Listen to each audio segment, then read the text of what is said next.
Hey guys, welcome to Betty's Cooking Channel. Today I'm going to prepare for you some air fryer pork chops.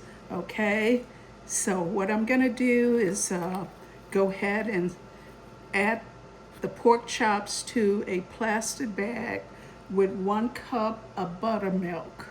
Now the buttermilk will help tenderize the pork chops. Okay, so let me go ahead and start that right now. Okay, now we're gonna add the seasoning to the pork chops. We need 1 cup of flour.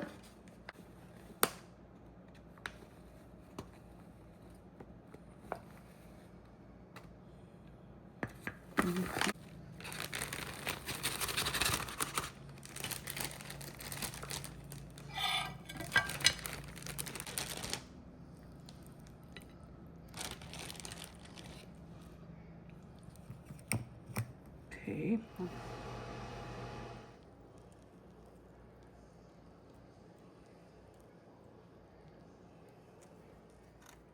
If you like this video, like, share, comment, and tell your friends about my recipes, okay? All right. Thanks for watching.